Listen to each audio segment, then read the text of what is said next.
महत्वाची बातमी, महसूल मंत्री राधाकृष्ण विखे पाटलांनी अजित पवारांवर कुरघोडी केल्याची चर्चा आहे। पुणे जिल्ह्यामधल्या महसूल कार्यालयांच्या अचानक तपासणीचा आदेश देण्यात आलाय। महसूल मंत्रालयामधील विशेष निरीक्षक पथकाकडून तपासणी केली जाणार आहे। संबंधित विशेष पथक पुण्यामध्ये डेरे दाखल आहे। 16 ऑगस्ट पासून ही तपासणी केली जाणार आहे आणि जिल्हाधिकारी कार्यालय, भूमी अभिलेख कार्यालय, वन विभाग, त्याच्यानंतर सर्व महसूल कार्यालयांची तपासणी होणार आहे। योगेश बोरसे आमचे प्रतिनिधी आमच्या सोबत आहेत, अधिक माहिती जाणून घेणार आहोत। योगेश, हा काय प्रकार आहे?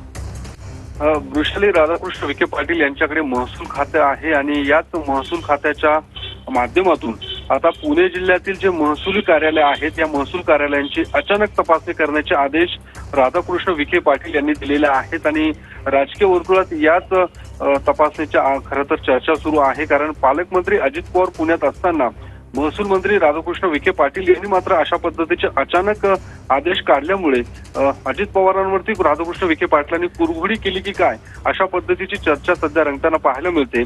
16 ऑगस्ट पासून ही तपासणी केली जाणार आहे। मंत्रालयातील महसूल मंत्रालयाच्या माध्यमातून हे विशेष निरीक्षक पथक तयार करण्यात आलेलं आहे। ते पथक पुण्यात दाखल सुद्धा झालेलं आहे आणि जे पुणे जिल्हाधिकारी कार्यालय, वन विभाग कार्यालय, त्यासोबत इतर जे मुद्रांक कार्यालय आहेत त्यांची तपासणी ही केली जाणार आहे। धन्यवाद योगेश दिलेल्या सविस्तर माहितीसाठी।